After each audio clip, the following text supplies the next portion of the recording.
इसमें इस तरह से बात नहीं करनी चाहिए कि क्या फ़ायदे ले सकते हैं या क्या नहीं ले सकते।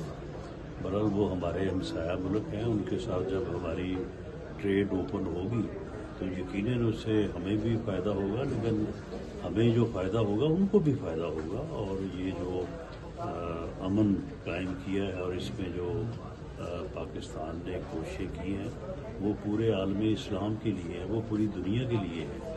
तो इसमें कोई इस तरह के फ़ायदा लेने या देने वाली बात नहीं है। लेकिन बहरहाल ईरान हमारा हमसाया मुल्क है, उसके साथ जब हमारे ताल्लुकात बेहतर होंगे, ट्रेड खुलेगी, तो उससे दोनों मुल्कों के अवाम को बेपनाह फ़ायदा हासिल होगा। सरकार वो ऐलान करके गए हैं कि हम ट्रेड भी रखेंगे और साथ में गैस पाइपलाइन का जो मंसूबा है, गवर्नमेंट देख रही है कि उनके साथ उस मंसूबे को पूरा किया जाए। गैस पाइपलाइन का जो मंसूबा है वो आपके इल्म में है कि वो इस वजह से रुका हुआ है कि जो पाबंदियाँ जो सैंक्शंस थी ईरान पे, तो जब वो अब ख़त्म होने जा रही हैं तो फिर वो गैस का मंसूबा भी इंशाअल्लाह ताला जो है वो मुकम्मल होगा। उससे हमें सस्ती गैस मैसर होगी, शॉर्टेज जो है वो ख़त्म होगी।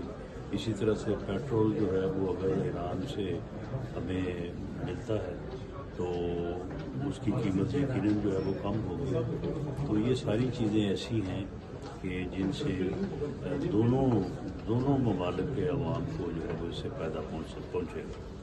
नासिर, आपने कुछ कहना? सर, इसने ये बताया कि ये हमारा बहुत ज़्यादा ईरानी तेल समुद्र हो गया है। अगर ये सिचुएशन बेहतर होने से क्या हम उसको कंट्रोल कर सकते हैं और इससे जो सस्ता तेल है वो जी यकीनन कंट्रोल होगा। पाइपलाइन बेशक्ति है और ये सारी जो अपना ट्रैफिक मुश्किलात हैं ट्रकों में या जो वो कंटेनर में लाने की, तो ये सारी चीज़ें जो है ये आगे चल के इंशाअल्लाह ताला इनमें बेहतरी आएगी।